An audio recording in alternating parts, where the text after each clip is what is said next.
السلام عليكم ورحمة الله وبركاته.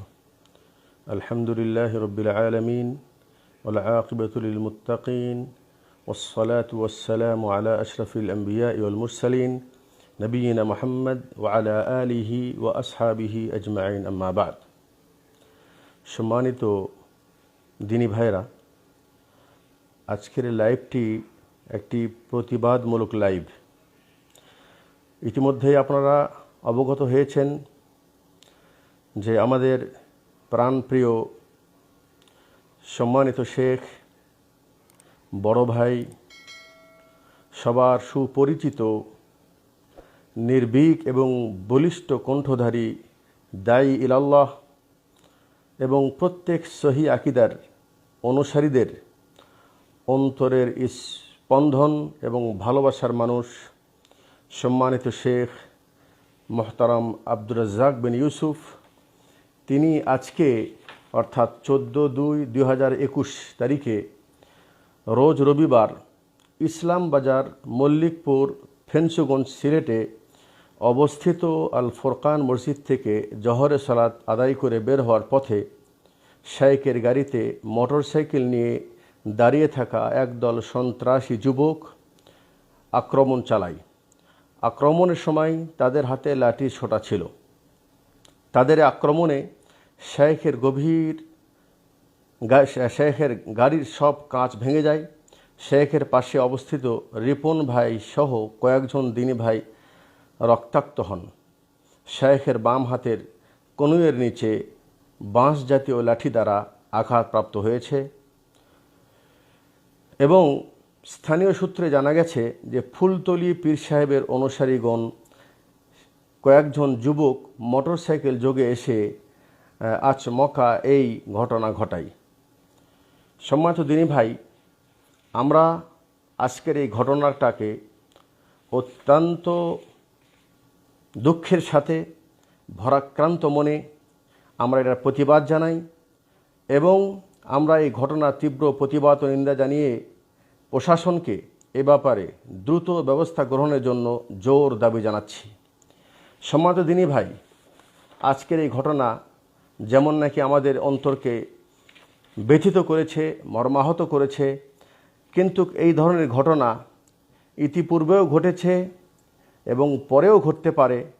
তো আমি আমার দিনী ভাইদেরকে আজকের এই ঘটনাকে কেন্দ্র করে কিছু নসিহত এবং করণীয় বিষয় এবং শিক্ষণীয় বিষয় আমি শেয়ার করতে চাই। প্রথম যে কথাটি আমি আপনাদেরকে স্মরণ করে দেব সেটা হলো এই যে দেখুন, হক কথা বললে বাধা আসবে, এটাই আল্লাহর পক্ষ থেকে বিধান এবং তার পরীক্ষা। আল্লাহ রাব্বুল আলামিন নিজে ইরশাদ করেন, আম হাসিবতুম আন তাদখুলুল জান্নাহ ওয়ালাম্মা ইয়ালামিল্লাহুল্লাযীনা জাহাদু মিনকুম ওয়া ইয়ালামাস সাবিরিন। তোমরা কি মনে করেছো যে তোমরা এমনি জান্নাতে প্রবেশ করবে যতক্ষণ পর্যন্ত আল্লাহ পাক না জানবে যে তোমাদের মধ্যে থেকে কারা ধৈর্য ধারণকারী এবং কারা সঠিক। আর একটি আয়াত আল্লাহ পাক বলছেন, আহাসিবান নাস আন ইউতরাকু আন ইয়াকুলু আমান্না ওয়া হুম লা ইফতানুন ওয়া লাকাদ ফাতান্নাল্লাযীনা মিন ক্বাবলিহিম ফালা ইয়ালামান্নাল্লাহুল্লাযীনা সাদাকু ওয়া লা ইয়ালামান্নাল কাযিবিন। মানুষরা কি মনে করেছে যে তারা শুধু বলবে আমি ঈমান এনেছি, এটাই আল্লাহর কাছে যথেষ্ট? ওহুম লা ইফতানুন, তাদের কি পরীক্ষা করা হবে না? জি, হক কথা বললে, হকের উপর প্রতিষ্ঠিত হলে আল্লাহর পক্ষ থেকে পরীক্ষায় উপনীত হতে হবে। এটা আল্লাহর পক্ষ থেকে, এটা আল্লাহর এটা বিধান। আল্লাহ নবী সাল্লাল্লাহু আলাইহি সাল্লাম তিনি বলেছেন একটি হাদিসে যে আশাদ্দুন নাস বালাআন আল আম্বিয়া, যে সবচাইতে বেশি পরীক্ষার সম্মুখীন হন নবী এবং রসুলগণ, সুম্মা সালেহুন, এবং নবী রসুলের পরে যারা দিনদার নেককার ওনারা আল্লাহর পক্ষ থেকে পরীক্ষার সম্মুখীন হন, বালা মুসিবতের সম্মুখীন হন। সুম্মাল আমসাল ফাল আমসাল, এরপরে যে আল্লাহর যত বেশি নিকটতম বান্দা হবেন আল্লাহ পাক তাকে সেই পরিমাণ তার ঈমান অনুযায়ী আল্লাহ পাক তাদেরকে পরীক্ষায় উপনীত করবেন। তা আজকের এই ঘটনা আমি মনে করব যে এটা হয়তো আল্লাহর পক্ষ থেকেই হক কথা বলার কারণে আল্লাহ পাক আমাদেরকে পরীক্ষা করার জন্য এই ধরনের ঘটনা ঘটিয়েছেন। দ্বিতীয় নম্বর সেটা হলো এই যে আজকের এই ঘটনা থেকে আরেকটি বিষয় স্পষ্ট হয়ে যায়, সেটা হলো এই যে আমরা ইতিহাস আমাদের সামনে স্পষ্ট যে যাদের হকের বিরুদ্ধে বাতিলরা তারা যখন তাদের দলিলের যখন খাটো হয়ে যায়, তারা দলিল যখন উপস্থাপন করতে পারে না, তখন তারা কিন্তু শক্তি প্রয়োগ করে, যেমনটি করেছিল নবী মুহাম্মদুর রাসূলুল্লাহ সাল্লাল্লাহু আলাইহি সাল্লামের বিরুদ্ধে। আল্লাহ রসুল সাল্লাল্লাহু আলাইহি সাল্লামের দাওয়াতকে তারা প্রতিবাদ করার জন্য, আল্লাহ রসুল সাল্লাল্লাহু আলাইহি সাল্লামের দাওয়াতকে তারা নিশ্চিহ্ন করার জন্য, আল্লাহ রসুল সাল্লাল্লাহু আলাইহি সাল্লামকে হত্যা করার মতো পরিকল্পনা করতেও তারা কিন্তু দ্বিধাবোধ করে নাই, এবং তারা আল্লাহ রসুল সাল্লাল্লাহু আলাইহি সাল্লামকে পথে পথে বাধা দিয়েছেন, শক্তি প্রয়োগ করেছেন। জি, ওনাকে তায়েফে রক্তাক্ত করা হয়েছে এবং ওনার পথে কাঁটা বিছিয়ে দেওয়া হয়েছে, এবং ইতিহাস সাক্ষী যে যারাই হক কথা বলেছেন তারাই কিন্তু এই পরীক্ষার সম্মুখীন হয়েছে। অতএব আজকের এই তার বিরুদ্ধে, ওনার বিরুদ্ধে যে হামলা করা হয়েছে, আমরা মনে করি এটাও তারই একটি অংশ, যে হক কথা বললে আল্লাহর পক্ষ থেকে বাধা আসবে, আর বাতিল্লা ওনারা যে মিথ্যা, তাদের যে দলিল নেই, সর্বযুগেই তারা যখন দলিল যখন পায় না তখন তারা শক্তি প্রয়োগ করে। আমি সেই বাতিলদেরকে এবং এই হামলাকারীদের উদ্দেশ্যে বলতে চাই, মনে রাখবেন যে সত্য হক এটাকে বাধা দিয়ে কখনোই এটাকে স্তব্ধ করা সম্ভব নয়। ইতিহাস সাক্ষী যত বাধা দিয়েছে হক অত বেশি প্রসারিত হয়েছে। মনে রাখবেন হক এটা একটি প্রবাহিত পানির ন্যায়, পানি যেরকম তার ধারাবাহিকতার সাথে নিজ গতিতে প্রবাহিত হবে, সেটাকে কেউই বাধাগ্রস্ত করতে পারবে না। হক তার নিজ গতিতে এটা সর্বস্তরের মানুষের কাছে এটা পৌঁছে যাবে। যারা বাধাগ্রস্ত করার চেষ্টা করবেন তারা নিজের আখিরাতকে নষ্ট করবে, কিন্তু হক কখনোই বাধাগ্রস্ত হবে না। আজকের এই ঘটনা থেকে আমি বলবো যে আমাদেরকে কিছু শিক্ষণীয় বিষয় আছে, আমাদেরকে একটু চিন্তা করতে হবে, একটু বিষয়টা ভাবার প্রয়োজন আছে। তো প্রথম যে শিক্ষণীয় বিষয় সেটা হলো এই যে আসলে দাওয়াতি কাজের ক্ষেত্রে সংঘবদ্ধ হয়ে, সাংগঠনিকভাবে, সম্মিলিতভাবে একে অপরের সহযোগিতা নেওয়ার মাধ্যমে দাওয়াতি কাজ করলে সেটা অনেকটাই ফলপ্রসূ হয় এবং সে দাওয়াতি কাজটা করা সম্ভব হয়। আমরা নিজ নিজ এলাকাতে এবং জেলাভিত্তিক এবং দেশব্যাপী আমরা যদি সংঘবদ্ধভাবে দাওয়াতি কাজটা চালিয়ে যেতে পারতাম, তাহলে হয়তো বা বাতিল্লা আমাদের দিকে চোখ তুলতে গিয়ে একটু তারা হিসাব কিতাব করত।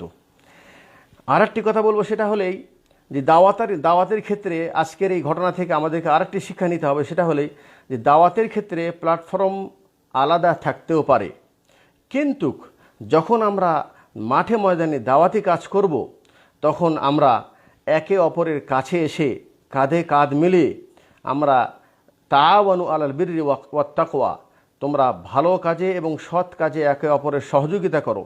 এই সহযোগিতা নেওয়া এবং দেওয়ার মাধ্যমে আমরা নিজ নিজ এলাকায় আমরা যেখানেই আছি, আমরা পরস্পর সহযোগিতার মাধ্যমে আমরা এই হকের দাওয়াত মানুষের কাছে পৌঁছাবো। এই বিষয়ে যেন আমরা কখনোই কোনো কার্পণ্যতা না করি, কারণ আল্লাহ পাক আমাদেরকে নির্দেশ দিয়েছেন যে তোমরা হকের সহযোগিতা করো। যারা হক কথা বলছে তোমরা তাদের সহযোগিতা করো। 3 নম্বর শিক্ষণীয় বিষয় সেটা হলেই যে যখন কোনো নতুন এলাকা, যেখানে এখনও সহি আকীদার মানুষের সংখ্যা বেশি হয় নাই বা একেবারে নতুন এলাকা, তো সেখানের ওই এলাকার ভাইয়েরা যখন কোনো দাওয়াতি প্রোগ্রাম নেবেন, তাদেরকে আমি বলবো যে আপনারা সেখানে দাওয়াতির প্রোগ্রাম নেওয়ার পূর্বে সেখানে শেখদের এবং প্রোগ্রামের বিষয়ে সার্বিক নিরাপত্তার বিষয়টা আপনারা বিবেচনা করবেন এবং সেই ব্যবস্থাটা প্রথমে গ্রহণ করে তারপরে সেখানে এই ধরনের বড় বড় শেখদেরকে নিয়ে প্রোগ্রাম যদি করার চেষ্টা করেন, তাহলে পূর্বে থেকেই আপনাকে সেভাবে প্রস্তুতি নিয়ে রাখতে হবে, প্রশাসনিকভাবে অনুমতি নিতে হবে এবং ওনাদেরকে সার্বিক নিরাপত্তা দেওয়ার সার্বিক প্রয়োজনীয় ব্যবস্থা আপনারা প্রথমে গ্রহণ করবেন, তারপরে প্রোগ্রামের ব্যবস্থা নেবেন। এবং আমাদের যারা শেখগণ আছেন এনারাও এই এলাকায় যখন যাবেন, এবং বিষয়টি পূর্বে থেকে আগে থেকেই অবশ্যই বিবেচনা করবেন যে সেই এলাকায় নিরাপত্তার ব্যবস্থা আছে কি না। এরপর আরেকটি বিষয় সেটা হলো এই যে দেখুন, হয়তোবা সব ধরনের ব্যবস্থা গ্রহণ করার পরেও এই ধরনের অনাকাঙ্ক্ষিত ঘটনা ঘটতে পারে। তাহলে যদি এরকম ঘটনা ঘটে যায় তাহলে আমরা দলমত নির্বিশেষে আমরা যে যেখানে আছি আমাদের নিজ নিজ জায়গা থেকে আমরা এই ঘৃণিত কাজে আমরা প্রতিবাদ জানাবো। আমাদের নিজ নিজ কণ্ঠ থেকে আমাদের জায়গা থেকে আমরা প্রতিবাদ জানাবো এবং এর সাথে সাথে যখন এই ঘটনা ঘটে যাবে তো ঘটনা ঘটে যাওয়ার পর যার সাথে ঘটনা ঘটেছে আমরা তার পাশে দাঁড়াবো, তার সহযোগী হিসেবে আমরা তার পাশে দাঁড়াবো, আমাদের দোয়ায় তাকে শরিক করব এবং তার সার্বিক সহযোগিতার জন্য আমরা জানমাল দিয়ে আমরা পাশে দাঁড়াবো। তো এই কয়টি কথা আমি আমাদের বিশেষ করে যারা আমরা অত্যন্ত ভরাক্রান্ত মনে আজকের এই ঘটনাটা আমরা দেখছি বা শুনছি বা আমরা পড়ছি, আমাদের সান্ত্বনামূলক আমি দুইটি কথা বললাম এবং আমাদের করণীয় বিষয় আমার পক্ষ থেকে আমি যতটুকু বুঝতে পেরেছি আমি এটা বলার চেষ্টা করেছি এবং আমি আমার পক্ষ থেকে এবং আমার লাইভের পক্ষ থেকে এবং আপনারা ইতিমধ্যে দেখেছেন যে মন্থলিয়া তাহরিকের পেজ থেকেও আজকের এই প্রতিবাদের কণ্ঠ দেশবাসীকে আমরা জানিয়ে এই জানিয়ে দিতে চাচ্ছি এবং আমরা তাদেরকে এই কথাটি স্মরণ করে দিতে চাচ্ছি যে আমরা আলহামদুলিল্লাহ যারা সহি আকিদার অনুসারী আমরা সবাই কিন্তু কাল জাসাদিল ওয়াহিদ, একটা শরীরের নেই।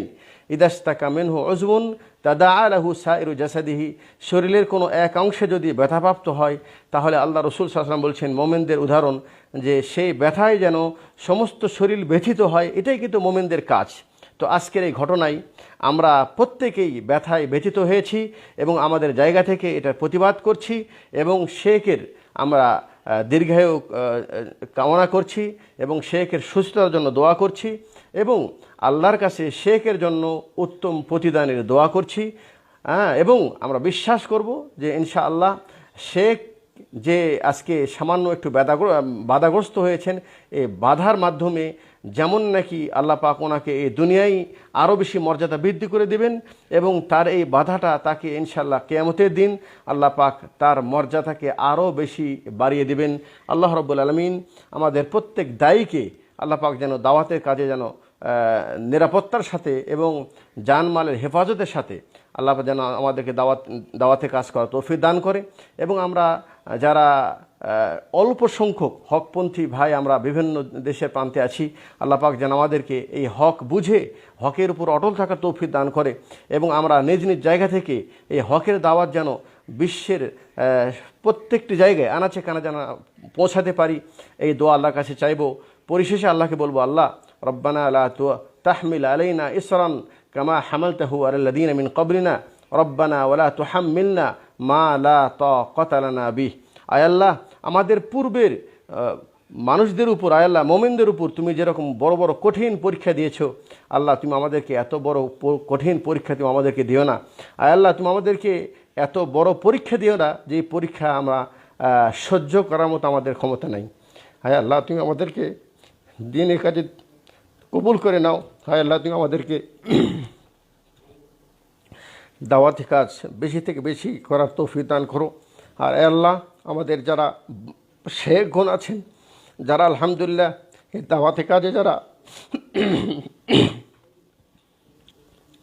নির্ভীকভাবে এবং অত্যন্ত বলিষ্ঠ কণ্ঠে যারা এই পৃথিবীর আমাদের দেশে দাওয়াতি কাজ করে যাচ্ছেন, আল্লাহ তুমি তাদেরকে সেহেদ দাও, আল্লাহ তুমি তাদেরকে নিরাপত্তা দাও।